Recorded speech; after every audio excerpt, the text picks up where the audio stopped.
Before we begin, thank you very much to Rakan for joining my Patreon campaign over at patreon.com/TJOmega. It's only a 5-letter name. I hope I said it right. But nevertheless, thank you very much. The help is very appreciated. And hey, I've got a new milestone goal that says might be forced to do 52 episodes of a Beast Wars review, one episode at a time.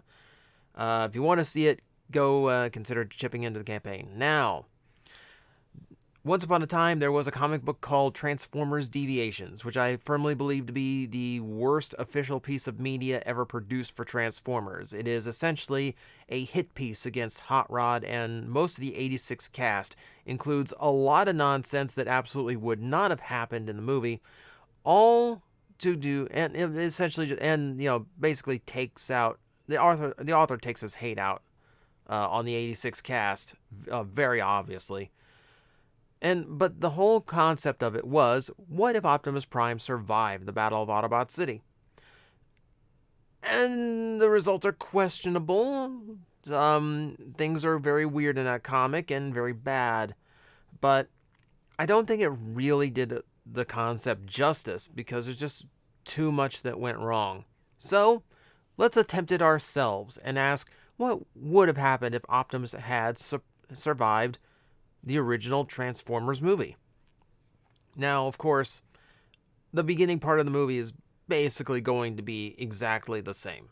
It's going to be, the establishment of Moonbase 2 and the Decepticons on Cybertron, Autobot City being established, the attack on the shuttle, etc., etc. Where it deviates is the end of the battle between Optimus and Megatron. Megatron being very badly damaged and wounded, Optimus having his rifle reclaimed and ready just in case Megatron tries anything. So, Megatron spots the gun on the ground, the gun that killed Optimus Prime.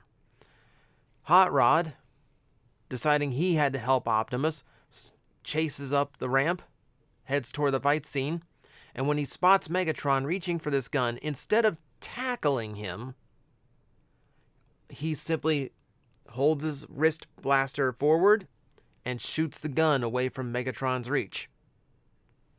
Simple as that. Slightly smarter approach, doesn't make himself a target. Now Megatron is thoroughly unarmed. There is an Autobot at his back and Optimus Prime right in front. Optimus is not the type to end an opponent or finish him off. He's too peaceful. He's too much of the good guy. He would be more willing to stop Megatron time and time again than actually kill him. Content to beat him as many times as it takes for him to either give up, be imprisoned, or just flat out surrender. In this case, Megatron is captured and will be imprisoned, while the rest of the Decepticons escape on Astro Train as per normal. At this point, I have to introduce a bit of plot contrivance. There's no way for this movie to continue without it, because if this just went along, nothing else would happen. Unicron needs to become aware of the Matrix emerging in order to actually be triggered and start the real events of the movie. So that has to have some way of happening. So for this, Optimus is going to take Hot Rod aside. So we get this one-on-one between them, where Optimus explains the Matrix, the destiny of the Chosen One, the prophecy, light our darkest hour, that whole shtick. He says that there have been numerous Autobots under his watch that he believed worthy of the Matrix. But he always wants to make sure that that Autobot could potentially be ready. So he opens his chest, brings the Matrix out, and hands it to Hot Rod. And upon touching it, you get that big light show that happened when Hot Rod touched it after Prime's death. And Optimus is intrigued because of all the times that this has happened. That was new.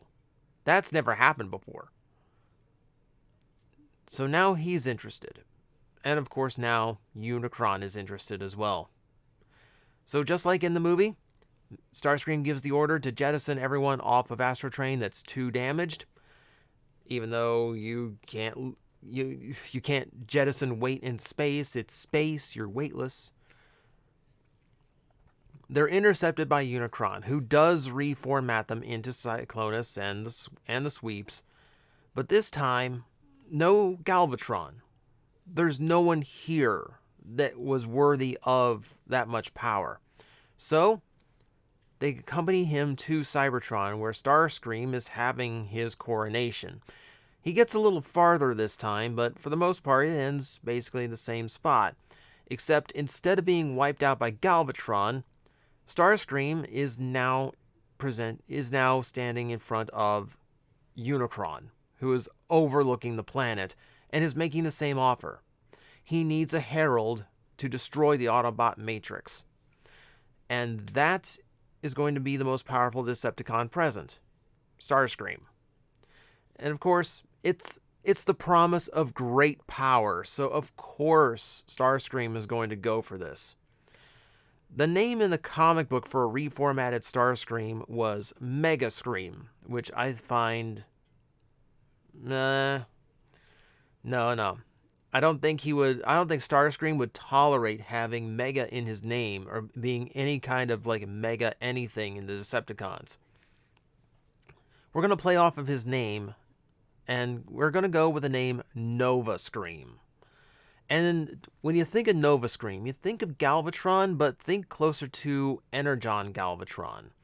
No, not nearly as bulky in the legs or the wings or all that, but similar in style, where instead of those shoulder extensions, those intakes that Starscream is known for, instead that's where his cannons end up, just like the ones that come off of Energon Galvatron's shoulders. Except now they point... Now they're like here, and they can point downward. He's got his shoulder pauldrons are there. His crown becomes built into his head. He has the wings on an Energon Megatron or Galvatron would be like more angled up, so he has that Seeker silhouette to him. But he does retain a lot of the Galvatron details: the red abs, the purple and silver coloring, all the drapings of Galvatron are there in this much sleeker, jet-based form. Back at Autobot City, the Autobots are trying to piece the place back together while Optimus stands in front of Megatron's cell. Megatron, of course being him, is mocking Optimus for his cowardice and not finishing him off. Optimus's response is, "By sparing you, I know that I will have to face you again, but I am willing to do that, over and over again, as many times as it takes, and I will defeat you every time, until this ends the way I want it to end. That is not cowardice, Megatron." While he's in the middle of a prime speech, essentially, the place is attacked once again, and it's Cyclonus and the sweeps, led by Nova Scream. Not flying off, not riding inside Cyclonus this time, but in his actual jet mode, joining in the fight. And it's very clear from the start, this is Starscream in a new form, far more powerful.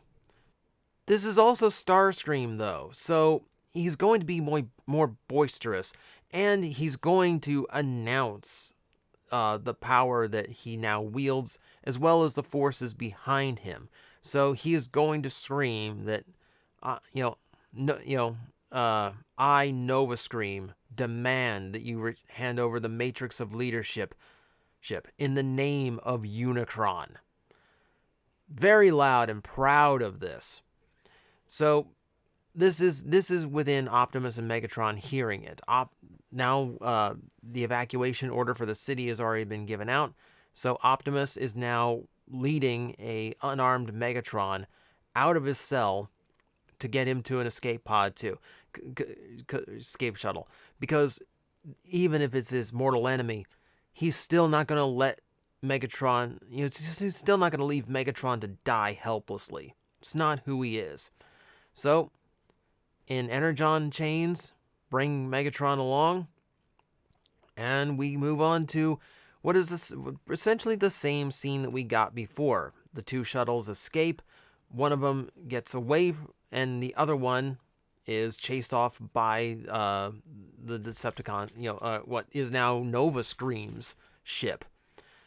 Same exact order process. The ship separates. It looks like the shuttle's destroyed. They return to Unicron. Oh, isn't that mission complete? No, it's not. No, it's not mission complete yet. And the remaining shuttle escapes. Here, Megatron actually admits that he knew the name Unicron from Decepticon myths, but that's all he thought it was, a myth. But it's the only way he can explain why Starscream got so much more powerful. And of course he admits that the Matrix of Leadership he also thought was a myth, because if Optimus possessed something so powerful, why didn't he ever use it to end this war much earlier? Because that's too much power to risk using. He wouldn't want that much collateral damage for the sake of winning a war that he knows he can win on his own terms. But if the Matrix truly is that powerful, it may be the only thing that can stop Unicron. It gives Megatron something of a pause, because Unicron is a threat to Cybertron itself. And above all, Megatron wants Cybertron for himself. Thus, he wants Cybertron protected. It's just something to stew over. That there is something far bigger than the two of them out there now. Now, on the Hot Rod side of things, everything is pretty much the way it is depicted in the '86 movie. The only difference would be Hot Rod has a little bit more seriousness to him and a little bit more confidence. Not that Hot Rod needs to be more confident, but a pep talk from Optimus Prime, and not being weighed down by the fact that he got the greatest leader in Autobot history killed. There's a noticeable effect that makes Hot Rod a little bit more that future leader that, they're trying to depict him as. No. The real changes are happening over on the Optimus side of the story on the planet Junk. Similar to how it happened in the movie, they crash land, they get Daniel in an exosuit, they start exploring out. And this is accompanied by Megatron snarking the whole way, just because he has to quip, "Why are you protecting the flesh creature? He's just a liability," etc. That kind of thing. We're gonna note at this point that Magnus has been carrying his weapon this whole time, because according to him, he did not want to take a chance that Megatron regain it. So he's going to protect it himself. Again, it's a bit of a plot contrivance, but it's to set up the finale for this particular scene. The Decepticons, just like in the movie, return to Junk and attack. And this time, Megatron there is happy to see them, because now, he can retake his Decepticons and wipe out the Autobots here and there. But this time he finds himself under attack by those exact same Decepticons, intentionally shooting at him and trying to shoot him down. Much to his confusion, there is a chase scene. They do escape. During this, Nova Scream lands, and in an ensuing battle, heavily damages Optimus Prime, to the point where the Matrix compartment is destroyed, and the Matrix flies from his chest. Autobots, their main concern right now is getting Optimus Prime to safety. So they're trying to pull him away. And this is where a little bit of Megatron comes to a head, because he is now insisting on trying to recover the Matrix while they get Optimus to safety.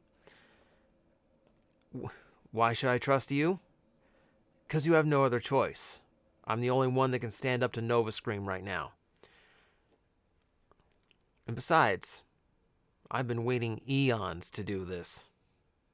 With no other real choice right now, Magnus returns Megatron's cannon and escapes to the junk piles, similar to how it happened in the movie.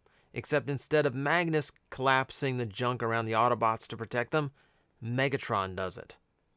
There is something genuine about what Megatron is doing. He does not want Cybertron to be eaten first and foremost. So, he's actually going to try and recover the Matrix, and he knows he needs Optimus alive in order to use the thing.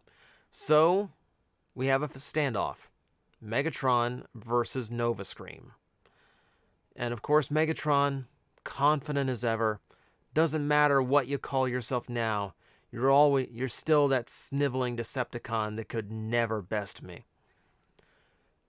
This fight does not end the way Megatron wants it to end. Nova Scream is far more powerful than Starscream ever was, and with the confidence of having Unicron at his back, yeah, there's not nearly as much fear. Nova Scream does not fear Megatron in this instance, and Megatron heavily damaged in the fight. Nova Scream walks over, claims the Matrix. They fly off to rejoin Unicron. There's no memorial scene this time. There's no they mourn the loss of the Matrix, but obviously not the loss of Megatron. Junkion's attack, Dare to Be Stupid plays, and about that time is when Hot Rod's ship, the Quintesson ship, lands on Junk, and, the piece is made, everyone's dancing. Junkion's repair Optimus Prime. Back on his feet, good as new. And he wants them to do the same to Megatron. And unfortunately, Megatron's just too far gone. Too much damage. Still wounded from the attack on Autobot City. And now the battle with Nova Scream. It's too late. The last meeting between Optimus and Megatron ends with Megatron uttering the words, "Prime, save Cybertron." And with that, the eyes fade, the body turns black, and Megatron is no more. An earlier draft of this little video had Megatron surviving this fight. But, as much as I love that idea, and as much as I think it would make a very interesting dynamic, unfortunately, it just can't happen. I have to hold true to the challenge and the concept of this what if. If Optimus survived, this is what would have to happen, because ultimately they being the powers that be and the people writing the movie, would still need to get rid of Megatron. To this point, he has been essentially an exposition machine. He needs to be there so the Autobots on Optimus' side know what Unicron is and understand that threat. That's how we get the lore of the Matrix without the whole, Chosen One Destiny and Hot Rod and all that. So, I really kind of wanted Megatron to survive, but ultimately, this is how it has to go. And if Prime was never going to do it, Starscream obviously was. If Megatron was going to die, it would be by Starscream's hands, not Prime's. From here on out, things pretty much play out the way they do in the movie. Nova Scream returns to Unicron, seeing an advantage, tries to open up the Matrix, fails. Unicron transforms, starts attacking the planet. This time, instead of turning guns on Unicron, Nova Scream is going to show the old Starscream side of him and chicken out of the fight, escaping inside of Unicron of his own accord. The Autobots leading on the ships, same event. The Quintesson the Junkion ship stays on the outside and gets destroyed. The Quintesson ship crashes into the eye, spilling the Autobots out. And not just Hot Rod this time, but Optimus Prime fall in a very convenient path down into the center of Unicron, where Nova Scream is awaiting. This time, Nova Scream is not in the position Galvatron is in.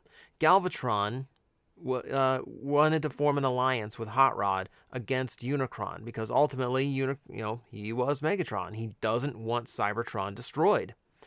So, when you're talking Nova Scream, he's already it's the demonstration of power and his lack of being able to open the Matrix.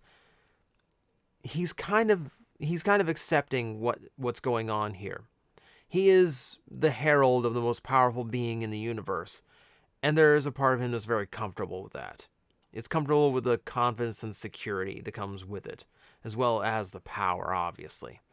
So, there is no talk of alliance. There is just, you will not get your hands on this. You will not destroy Unicron. It's a 2-on-1 fight now. So Prime doesn't get blasted nearly as bad this time.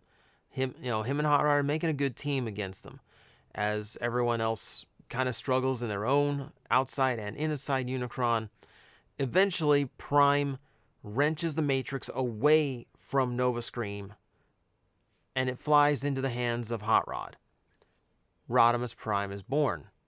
Instead of getting the Matrix shot out of his hands, Optimus goes for the self-sacrifice route, which is holding off Nova Scream and restraining him until Hot Rod, Rodimus Prime, has the chance to open the Matrix. In doing so, everything starts exploding.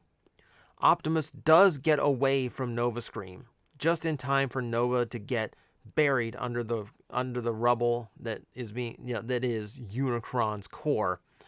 And the two Primes escape, leading the charge back to Cybertron, while Unicron detonates with all but his head destroyed. Back on Cybertron, it's Hot Rod who hands the Matrix back to Optimus, admitting that even if he is destined to be the next leader, it's not his time yet. He's not ready for it.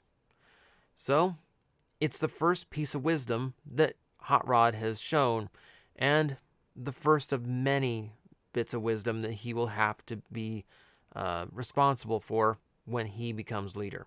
It's a good sign to know that he accepts that he's not mature enough yet. So, Optimus regains the Matrix of leadership and gives his little victory speech that wars are over, and etc., etc., till all are one, yada yada. So, admittedly, if Optimus Prime survived the Battle of Autobot City, the middle part of that movie changes a lot, with Megatron surviving as well, being in the mix. A lot of events still have to kind of play out the way they did in the movie, because, of course, it does have to go a certain way. Admittedly, the back half of the movie is basically the same. I don't really, because I don't really see what would have changed at that point. What changes, what makes this scenario interesting, is what it sets up. An Optimus Prime who now has a young protege in Hot Rod, who he is now training to be the new leader of the Autobots someday. You have Nova Scream, still alive, of course, with a new priority for the Decepticons, not to gain energy and resources for revitalizing Cybertron, but for restoring Unicron, wanting that power for themselves. So you set up a very different dynamic for Season 3, while still keeping some of the familiar tropes of Transformers Seasons 1 and 2 that they kind of got away from in Season 3. The Energon gathering, resources, etc. That still leaves you open to have those stories again. And, of course, this little scenario sets up a lot of things that end up changing, like the events of Five Faces of Darkness and the return of Optimus Prime, which obviously would be very different when the Hate Plague showed up. But that would be a what if for another time. For now, what did you think of this one? I know it's not as drastic as a change as Deviations had, but let's be honest, it probably wouldn't be. Probably would go about the way it did in the movie. And so, would you have left Megatron alive? Is this, would it have been better if Rodimus stayed leader? Let me know what you think in the comments below. Hit the like button if you really like this video and might want to see me do part 2 someday. Might see what some of those weird episodes would be like if Optimus was around. So, thanks for watching, and hopefully I will see you next time. Guys, I am facing the most powerful enemy any YouTuber can face, the algorithm, and I need your help to defeat him. Hit the like button, hit the subscribe button, hit the notification bell, and leave a comment. Every time you do, we attack that algorithm and we drive it back until it can no longer defeat this channel. Thank you very much.